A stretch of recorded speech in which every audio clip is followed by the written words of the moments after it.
Nikaja nikasogea tena, nikasogelea glasi, nikaipiga, yani ile glasi nikaipiga mkononi mwangu sababu alikuwa ameshika huko chini. Nikaipiga ile maji kama imemwagika. Nikamwambia mama, katika maisha yangu hautakuja kuniona tena. Mimi naondoka, yani hautakuja kuniona tena. Akaondoka. Akawa ananiangalia. Ameshika bakuli na sawa. Kama alikuwa ananiangalia tu, mimi nageuka hivi namwangalia. Niko tena nyumbani. Nipo kazini tena siku hiyo. Mimi nilipofundishwa kuchezea kompyuta, nimefundishwa pia na kutengeneza. Yaani kompyuta itokee hitilafu yoyote, ni lazima nitairekebisha. Ila siku hiyo ilikuwa ghafla tu kompyuta ikazima. Kompyuta ikazima pop. Ghafla wateja walikuwa wengi sana. Afu ndio tunaambia wateja, nendeni kompyuta iwaki tena. Bosi wameondoka, ni mwaka flash zao na endelea kuchezea. Bosi akatoka ndani akaniambia, "Iache, nitamuita fundi kesho aje kurekebisha."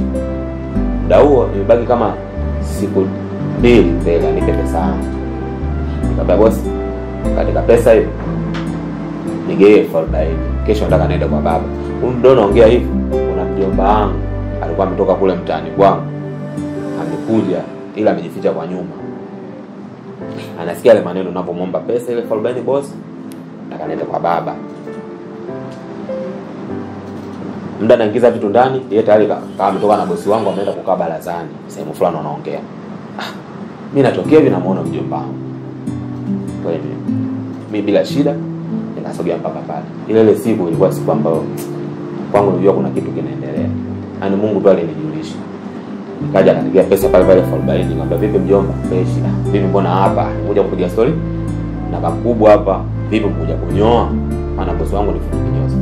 Mkuja kunyoa." Sema, "Hamna, ngoja tupige na story." Mpaka nikajiuliza aniambia, "Nakuja kufanya nini?" Kama sawa mimi natangulia. Atakutana huko.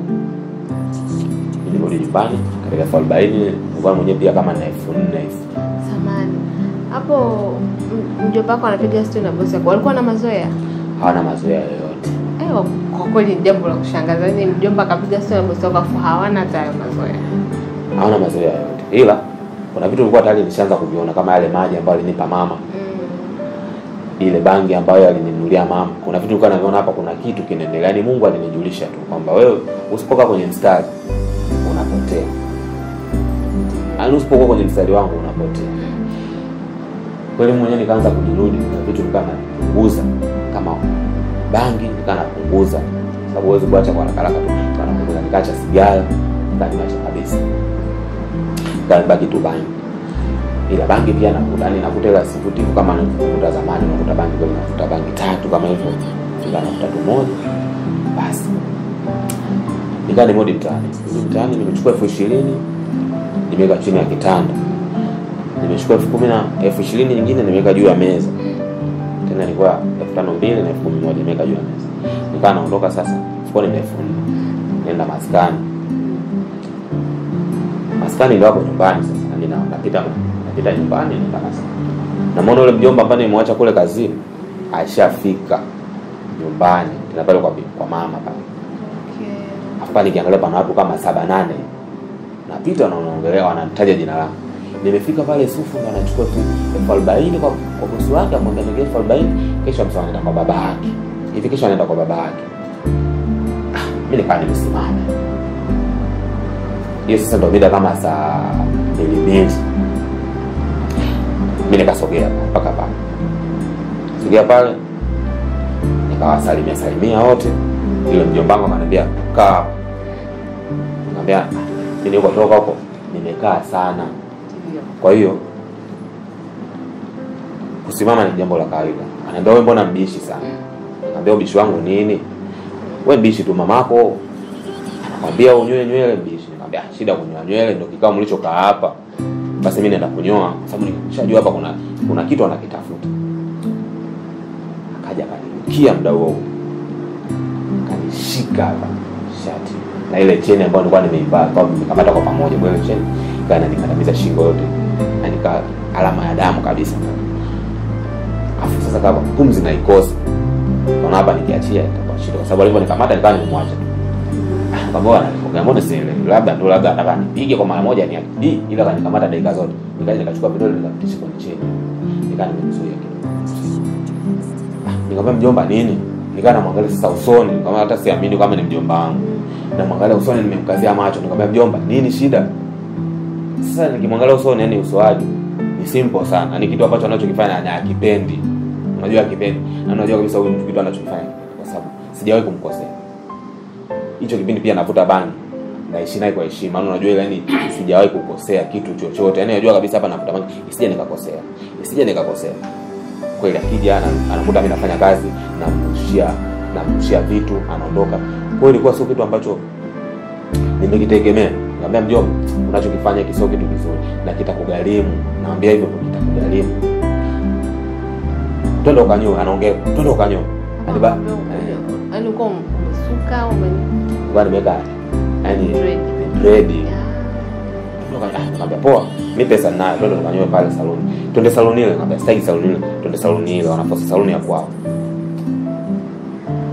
Kweli tunashikana. Kaja kama ameniachia gepo hivi. Nikaa nimekimbia. Kimbia akaja naye kumbe ananifukuza nyuma, akaja akanipiga kama miguu kande mia chini tena kwa nguvu. Akaja kaninua hiyo. Ndio simu kule. Viatu. Akaja kumchukulia kakaangu mmoja. Akatoka. Haona kushindana na mimi. Ndio watu sasa washajaa. Nikaa sasa naambia watu jamani nisaidieni. Wale watu sasa wanacheka tu kwa sababu kuna watu wale washaniona mimi navuta bangi. Wajua hizi bana. Wananiangalia tu jamani nisaidieni huyu mtu ataniua. Kaja tena sasa amerudia tena kunikaba pale shingoni. Nikamwambia jamani angalieni. Mwanzo kabla sijakimbia mimi nikaba shingoni. Na tena ananikaba shingoni. Bwana hapa shingoni pana nini? Kwa anacheka tu. Niko nao labda wote wanafahamu kinachoendelea hapa, nisombe msaada labda mimi mwenyewe tu nijisaidie.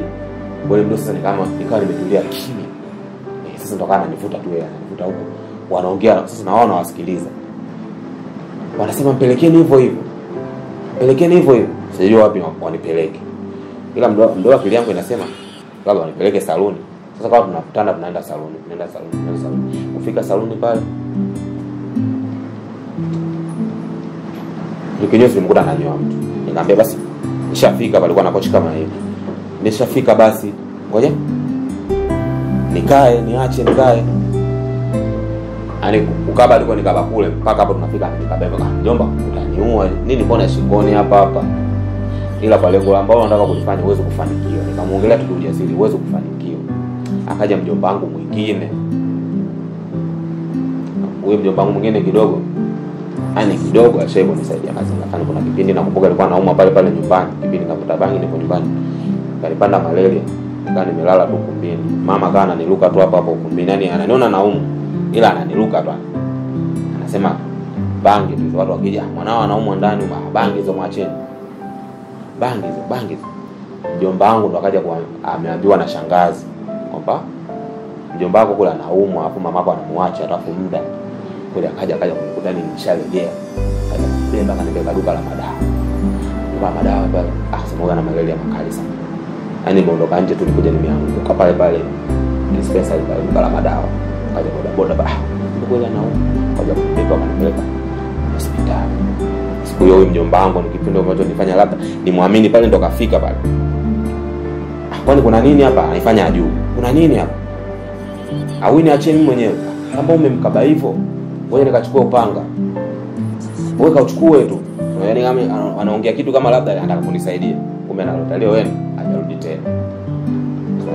hajarudi tena. Ni muda huo bado ameendelea kunikaba. Kuna watu pale sasa wanaanza kuongea maneno yake. Kuna mfumba mama yako. Sio nini? Hakuna vitu anavyoongea vingi. Nikamwambia mjomba hakuna lolote ambalo kitaendelea hapa. Ila wewe unanikosea afu unanizalilisha. Yaani unaona mimi na familia, na mtoto, na mke bado hicho kitu hujakitambua pia. Ila mimi tayari nishatambua kitu ambacho unachokipenda wewe. Ila uweze kufanikiwa tutaona leo. Haya tuone kweli. Unafanya hivyo mke wako hapo havioni. Hayupo amesafiri ameenda yuko kwao. Sasa kweli sasa ndo namuona yule ambaye amenipangisha kwenye ile nyumba ambaye anajifanya mganga. Ndio anawaambia sasa, ndio namuona kabisa anawaambia, "Bwana, pelekeni hivyo hivyo. Mleteni hivyo hivyo." Sasa kumbe kwenye kilinge chake kwenye uganga